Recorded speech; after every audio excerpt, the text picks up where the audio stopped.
Hello बच्चों, नमस्कार। देखो, ये पार्ट 3 है आपकी रिएक्शंस का, टाइप ऑफ रिएक्शंस का। इससे पहले हमने एक पार्ट के अंदर सारी रिएक्शन के मतलब जान लिए थे। दूसरे पार्ट के अंदर हमने ये जाना था कि आपका कॉम्बिनेशन रिएक्शन क्या है और डीकम्पोजिशन रिएक्शन क्या है। और डीकम्पोजिशन के 3 पार्ट, कौन से वो 3 पार्ट थे? थर्मल डीकम्पोजिशन, इलेक्ट्रोलाइटिक डीकम्पोजिशन और तीसरा था आपका फोटोलाइटिक डीकम्पोजिशन। तो आपके 5 टाइप में से 5 टाइप की रिएक्शन होती है, उसमें से 2 कंप्लीट हो चुके हैं और 2 बहुत मेन थे, कॉम्बिनेशन और दूसरा डीकम्पोजिशन। तो अब आते हैं आज थर्ड टाइप पे, जो कि आपका है डिस्प्लेसमेंट रिएक्शन। Displacement reaction. अब डिस्प्लेसमेंट रिएक्शन जो है उसको अब थोड़ा ध्यान से समझना क्या होता है इसके अंदर। इसके अंदर एक होता है मेटल और उसके साथ होता है एक non metal. Metal 1x plus उसके साथ होता है दूसरा नॉन एक और मेटल। तो जैसे for example copper sulphate. Copper एक मेटल है, उसके साथ सल्फेट जो है वो एक नॉन मेटल है, तो कॉपर सल्फेट। तो कॉपर जो है वो मेटल और उसके साथ एक सल्फेट है। हमने एक दूसरा मेटल डाला। डिस्प्लेसमेंट रिएक्शन ध्यान से समझ लो। तो कॉपर सल्फेट के अंदर आपने कॉपर मेटल है, देखो यहाँ पर मेटल 1 कौन है? कॉपर। और मेटल 2 आपका क्या है? आयरन। तो मेटल 1 और ये आपका मेटल 2। अब अगर ये मेटल 2 मेटल 1 से ज़्यादा रिएक्टिव है, एक रिएक्टिविटी सीरीज़ की टेबल है, उसके अंदर आप ध्यान से देखो, उस रिएक्टिविटी सीरीज़ के अंदर, इस सीरीज़ के अंदर ऊपर आपको दिख रहा होगा पोटेशियम, फिर आपको दिख रहा होगा सोडियम, फिर आपको ध्यान से अगर देखोगे तो आयरन ऊपर है और कॉपर उसके नीचे। आयरन ऊपर है और कॉपर उसके नीचे है। तो सोचो, आयरन ज़्यादा रिएक्टिव है या कॉपर ज़्यादा रिएक्टिव है? आयरन ऊपर है तो आयरन ज़्यादा रिएक्टिव होगा और कॉपर कम रिएक्टिव है इस टेबल के अंदर। तो आयरन इस कॉपर को डिस्प्लेस कर देगा। यस, जो ज़्यादा रिएक्टिव होगा वो कम वाले मेटल को डिस्प्लेस कर देगा। ये अपना वहीं रहेगा, नॉन मेटल्स अपने वहीं रहेंगे, पर ये एक मेटल जो ज़्यादा रिएक्टिव है वो दूसरे मेटल को डिस्प्लेस कर देगा और क्या बनाएगा? FeSO4। देखो ये इसकी जगह आ गया और आराम से जो पहला मेटल था वो अलग से निकल गया। देखो मेटल 1 में मेटल 2 हमने डाला तो मेटल 2 ने उसकी जगह ले ली X के साथ और मेटल 1 अपना अलग निकल गया। तो याद रखना, ये आपका इसका एक एग्जाम्पल मैं आपको बता रहा हूँ।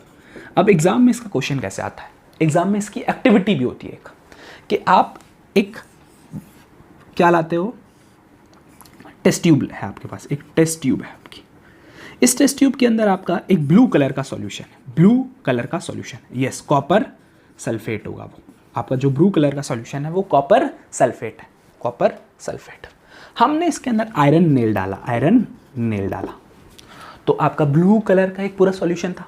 उसमें आपने जैसे ही आयरन नेल को डिप किया, यस, ब्लू कलर के सॉल्यूशन में आपने आयरन नेल को डिप किया, तो आप देखते हो कि ब्लू कलर का सॉल्यूशन, ये ब्लू कलर का सॉल्यूशन बाद में जाके ग्रीन में कन्वर्ट हो गया। ब्लू कलर का सॉल्यूशन आपका ग्रीन हो चुका है, मतलब कुछ अंदर रिएक्शन हुई है। और जो हमने नेल डाली थी, आयरन नेल, पहले वो ग्रे कलर की थी और अब आप आयरन नेल को ध्यान से देखोगे तो वो ब्राउन कलर की हो जाएगी। यस, तो फॉर एग्जांपल मान लो कि मैं एक टेस्ट ट्यूब लाया, उसके अंदर मैंने आयरन नेल डिप किया। ब्लू कलर का सॉल्यूशन है, उसके अंदर मैंने ग्रे कलर की आयरन नेल डिप की। दोनों में रिएक्शन हुई, उस ब्लू कलर के सॉल्यूशन में, उस आयरन नेल में। और आप देखोगे ध्यान से, ये आयरन नेल पूरी की पूरी बाद में क्या हो चुकी होगी? ब्राउन, क्योंकि इसके ऊपर कॉपर आ जाएगा और इसके ऊपर का जो क्या था? आयरन ग्रे कलर का, वो अंदर चला गया, तो उसने ब्लू कलर के सॉल्यूशन को ग्रीन कर दिया।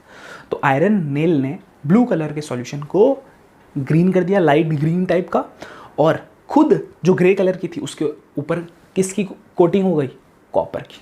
तो ये इस टाइप का आपका एक क्वेश्चन आएगा कि whenever we put iron nail in a blue colour solution, it gives a green colour solution along with a brown colour nail. तो अब आप समझो कि इसमें आपको कहीं भी आयरन नहीं बोला हुआ, कॉपर वर्ड नहीं बोला हुआ, आपको अपनी माइंड से, अपने दिमाग से बताना होगा कि ये वाली रिएक्शन थी इसके अंदर। दोबारा से मैं आपको अच्छे से बता देता हूँ कि क्या था रिएक्शन। आपको नोट ऐसे करनी है, एक्टिविटी को नोट करने के लिए आपको ऐसे करना पड़ेगा। एग्जाम्पल के तौर पर आपको ऐसे लिखना पड़ेगा, CuSO4, उसके अंदर आपने आयरन डाला और आपका आयरन सल्फेट और कॉपर। आयरन ने इसकी जगह क्यों ले ली? क्योंकि ये ज़्यादा रिएक्टिव था। उसके बाद आप यहाँ पर ये भी लिखोगे कि ये जो आपका कॉपर सल्फेट है, यानी कि कॉपर सल्फेट, उसमें ये आपका क्या है?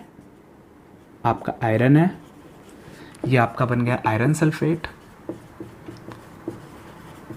आप आयरन सल्फेट की जगह यहाँ पर इसे बोल सकते हो फेरस सल्फेट, और कॉपर बन गया।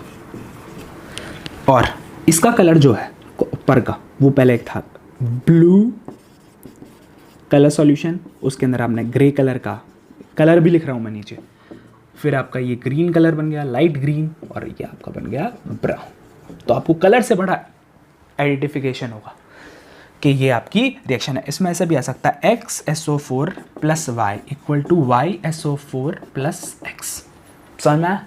तो ये जो X है ये होगा कॉपर और Y यहाँ पे होगा आयरन, फिर यहाँ पर Y होगा आयरन और X आपका कॉपर। तो पूरा ऐसा एग्जाम में बहुत ज़्यादा रिएक्शन ही आती है। लास्ट जो वीडियो थी उसके अंदर मैंने आपको बताया था कि फोटोग्राफी वाली बहुत ज़्यादा रिएक्शन आती है, वाइट वॉशिंग वाली बहुत ज़्यादा रिएक्शन आती है, और आज आपकी ये वाला पार्ट, सही है। डिस्प्लेसमेंट का एक एग्जाम्पल दिया, अब आपको दूसरा भी देता हूँ। इसके अंदर 2-3 आपको एग्जाम्पल हर चीज़ के अगर पता हो तो मज़ा आ जाता है।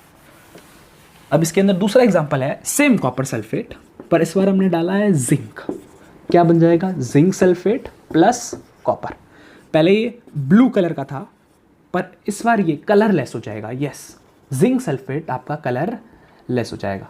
अब मुझे बताओ, जिंक रिएक्टिविटी सीरीज में ऊपर है या कॉपर? जिंक ऊपर है रिएक्टिविटी सीरीज में, इसलिए जिंक ने कॉपर को डिस्प्लेस कर दिया और इस बार ब्लू कलर से आपका कलरलेस सॉल्यूशन बना दिया।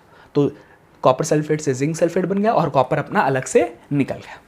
अब मैं ऐसा बोलूं कि आपका जिंक सल्फेट है और इस बार मैंने इसके अंदर Ag सिल्वर डाला है, Ag मीन्स सिल्वर डाला है, तो क्या ये रिएक्शन होगी? No reaction. क्यों नहीं हो रही अभी रिएक्शन? क्यों नहीं हो रही अभी रिएक्शन? क्योंकि इसके अंदर आप जानते हो जिंक जो है ज़्यादा रिएक्टिव है और सिल्वर कम रिएक्टिव है, तो सिल्वर जिंक को डिस्प्लेस नहीं कर पाएगा। तो ये आपका था डिस्प्लेसमेंट रिएक्शन के 3 एग्जाम्पल आपने पढ़े। अब आते हैं हम सबसे इंपॉर्टेंट डबल डिस्प्लेसमेंट में। अब डिस्प्लेसमेंट की आपसे कोई भी क्या पूछ सकता है? डेफिनेशन पूछ सकता है, तो आपको क्या बोलना पड़ेगा? When a highly reactive metal ion, when a highly reactive metal displaces another, what क्या बोलते हैं? Metal. When highly reactive metal displaces another metal. अब आता है डबल डिस्प्लेसमेंट। Yes, double. और कई बार ये प्रेसिपिटेट रिएक्शन भी बोला जाता है, इसे प्रेसिपिटेट रिएक्शन भी बोला जाता है, क्योंकि इसके अंदर एक ऐसी चीज़ निकलती है जो पानी के अंदर इनसॉल्यूबल होती है। आप प्रेसिपिटेट को ऐश भी बोल सकते हो। ऐश जानते हो आप क्या होता है? ऐश मतलब राख टाइप। तो राख क्या चीज़ होती है? राख पानी में कभी मिलती नहीं है, वो सेटल डाउन हो जाती है। वैसे ही प्रेसिपिटेट भी पानी के अंदर कभी नहीं मिलता है और वो भी सेटल डाउन हो जाता है, इसलिए बोलते हैं उससे प्रेसिपिटेट रिएक्शन। तो डबल डिस्प्लेसमेंट को कई बार प्रेसिपिटेट रिएक्शन भी नाम दिया जाता है।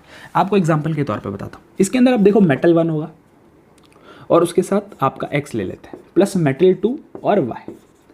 ये मेटल 2 यहाँ जाएगा और ये यहाँ जाएगा, ये दोनों आपस में डिस्प्लेस कर लेंगे इस जगह। तो क्या बन जाएगा? Metal 2X। पहले था मेटल 1X, अब मेटल 1Y।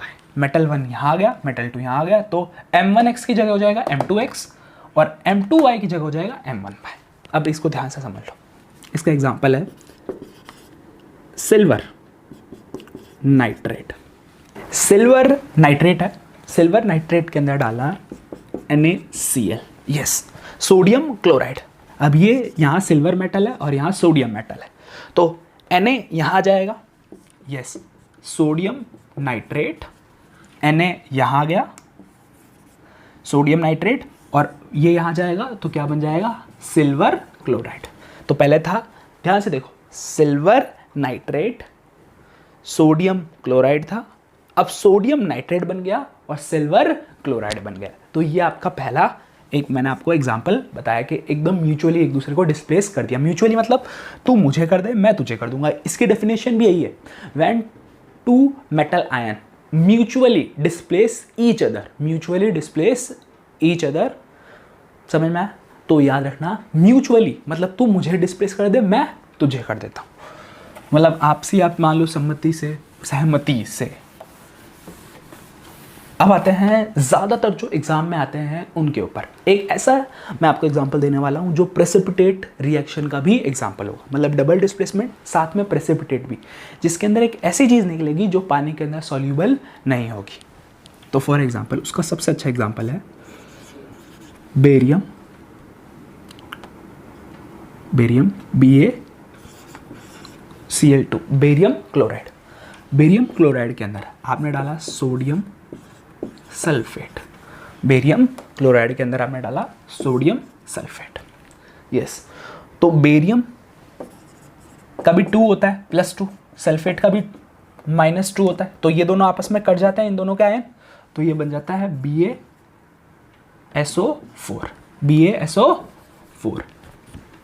Barium sulphate. और इसने इसकी जगह ले ली, इसने इसकी जगह ले ली, तो यहाँ तो बेरियम आ गया, बेरियम सल्फेट। यहाँ क्या आएगा? Yes, NaCl। अब आप बोलोगे सर यहाँ Cl2 था, Na भी 2 था, तो यहाँ बाहर 2, आप कॉमन 2 लगा दो, इन दोनों का कॉमन बाहर 2 लगा दो, NaCl।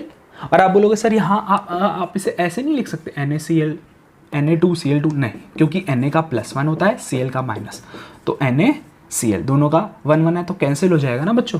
ठीक है, तो याद रखना, फिर से इस रिएक्शन को अच्छे से मैं, barium chloride plus sodium sulphate, ये इसकी जगह आ गया, तो NaCl दोनों में 2 था, तो बाहर आपने 2 लगा दिया, प्लस बेरियम सल्फेट, बेरियम यहाँ आ चुका है। ठीक है, तो आप, ये तो नमक हो गया आपका, और ये आपका बेरियम सल्फेट जो है वो आपका PPT मतलब प्रेसिपिटेट आपका होगा, जो पानी के अंदर इतना डिसॉल्व नहीं करेगा, सॉल्यूबल नहीं होगा, बेरियम सल्फेट। और सोडियम क्लोराइड जो है आपका, वो तो आपका नमक है। ठीक है, तो ये तो पानी में घुल मिल जाएगा अच्छे से नमक, और ये पानी में नहीं घुलेगा, तो ये PPT है, ये PPT नहीं है, तो आपका कॉमन सॉल्ट है बेसिकली। ठीक है, तो ये सेकेंड मैंने आपको बताई रिएक्शन। अब आते हैं हम थर्ड पे बच्चों, अब हम आते हैं थर्ड एग्जाम्पल पे, जिसके अंदर हम पढ़ेंगे लेड नाइट्रेट। यहाँ पर लेड 2+ होता है और नाइट्रेट NO3- होता है, तो इसका 2 यहाँ लग जाएगा, इसलिए ब्रैकेट के बाहर मैंने 2 लगा दिया। लेड नाइट्रेट के बाहर आपका है सोडियम आयोडाइड, ये है आपका सोडियम, और आयोडीन अगर आपका इसमें जुड़ा हुआ है, ये आई मतलब आयोडीन, तो इसे हम बोलेंगे आयोडाइड। अब क्या बनाएगा? सोडियम इसकी जगह ले लेगा, तो बनेगा NaNO3। NaNO3 का मीन्स क्या है? सोडियम नाइट्रेट, और दोनों की 1 वैलेंसी होती है, तो कोई 2 नहीं आया इसके अंदर, प्लस आपका PbI2। PbI2 क्यों हुआ? Pb यहाँ आया, पाई होना चाहिए था, I2 क्यों? वो इसका रीज़न है Pb 2+ होता है और I- होता है, तो Pb I और 2 नीचे आएगा। पर अब ये रिएक्शन बैलेंस नहीं है, तो हम क्या करेंगे? देखो, यहाँ लेड 1 है, यहाँ लेड 1 है, पर यहाँ आयोडीन 2 है और यहाँ 1 ही है, तो यहाँ 2 लगा देंगे। अब यहाँ सोडियम 2 गए और नाइट्रेट भी 2 है, तो दोनों के ऊपर कॉमन टॉइस, सोडियम भी 2 गए, नाइट्रेट का भी 2 गए, तो ये रिएक्शन भी हमने बैलेंस कर दी। तो ये आपके 3 एग्जाम्पल थे डबल डिस्प्लेसमेंट के। अब आते हैं हम रिडॉक्स रिएक्शन पे, ये आपका लास्ट टाइप है। 5 टाइप में हमने जो पढ़े, कॉम्बिनेशन, डीकम्पोजिशन, फिर आपका डिस्प्लेसमेंट, फिर डबल डिस्प्लेसमेंट। अब आते हैं रिडॉक्स रिएक्शन पे। रिडॉक्स, ये वर्ड ही बड़ा मस्त है, रिडॉक्स रिएक्शन, जिसके अंदर क्या हो? रिडॉक्स रिएक्शन क्या है? रिडक्शन और ऑक्सीडेशन। ठीक है, इसका थोड़ा पार्ट आज कवर करेंगे, उसके बाद एक और पार्ट आएगा जिसके अंदर आप रिडॉक्स पढ़ेंगे, कोरूजन पढ़ेंगे और रेंसिडिटी पढ़ेंगे। दैट्स इट, ये चैप्टर आपका एंड हो जाएगा, फर्स्ट चैप्टर पूरा एंड। और जो बच्चे इलेक्ट्रिसिटी पढ़ रहे हैं, तो इलेक्ट्रिसिटी के भी सारी वीडियो डल चुकी है। आपके कुछ जो हैं 1-2 टॉपिक, जो जैसे जूल्स हीटिंग लॉ, आपकी 2 चैप्टर साथ में चल रहे हैं। तो हम आते हैं रिडॉक्स रिएक्शन पे। रिडॉक्स रिएक्शन, तो रिडॉक्स रिएक्शन जो है आपकी, वो है रेड प्लस ऑक्साइड, मतलब इसके अंदर रिडक्शन भी होता है और ऑक्सीडेशन भी होता है। यस, रिडक्शन क्या? जिसके अंदर ऑक्सीजन रिमूव, मतलब ऑक्सीजन को आप रिमूव कर दो, रिड्यूस कर दो, हटा दो वहां से। और ऑक्सीडेशन का मतलब क्या हो? ऑक्सीजन ऐड हो। अब उस रिएक्शन में ऑक्सीजन और ऑक्सीजन का चक्कर नहीं है, तो आप साथ में पता है क्या कर सकते हो? रिडक्शन में ऑक्सीजन रिमूव होता है, पर अगर किसी रिएक्शन में हाइड्रोजन ऐड हो रहा हो, हाइड्रोजन ऐड होना भी, या तो ऑक्सीजन रिमूव, पूरी रिएक्शन में ऑक्सीजन रिमूव, या फिर हाइड्रोजन ऐड हो जाए, तब भी रिडक्शन होता है। रिडक्शन में 2 केस होते हैं, या तो ऑक्सीजन रिमूव हो या हाइड्रोजन ऐड हो। और ऑक्सीडेशन में या तो क्या हो, ऑक्सीजन ऐड हो या फिर हाइड्रोजन रिमूव हो। सही है, तो ये आपका है। अब जैसे फॉर एग्जांपल आपका एक एग्जांपल लेते हैं। फॉर एग्जांपल ये है आपका जिंक ऑक्साइड ZnO, जिसके अंदर आपने कार्बन डाला। अब मुझे बताओ क्या इसके पास ऑक्सीजन है अभी, और जिंक के पास ऑक्सीजन तो है अभी, कार्बन के पास नहीं है। तो जिंक अलग हो गया और कार्बन ऑक्साइड बन गया ये इस तरीके से। अब हुआ क्या, देखो ध्यान से देखो, ऐसे करके आपको दिखाना जरूरी है। इसके अंदर जिंक यहां पर उसके पास ऑक्सीजन है, उधर जाके उसके पास ऑक्सीजन नहीं है, रिएक्टेंट में ऑक्सीजन है पर वहां पे ऑक्सीजन नहीं है, तो इसे बोलते हैं रिड्यूस, रिडक्शन। रिड्यूस हो गया ये, तो इसमें हो गया रिडक्शन, क्योंकि ऑक्सीजन था पर यहां जाके रिमूव हो गया। और यहां क्या होगा, पहले कार्बन के पास ऑक्सीजन नहीं था, अब जाके ऑक्सीजन नहीं होगा, तो ऑक्सीडेशन। अब इसके अंदर रिड्यूसिंग एजेंट, ऑक्सीडाइजिंग एजेंट, ये हम नेक्स्ट वीडियो में पढ़ेंगे, क्योंकि रिडक्शन से मतलब रिडॉक्स रिएक्शन से रिलेटेड आपका है rancidity and corrosion. That's it, bye bye.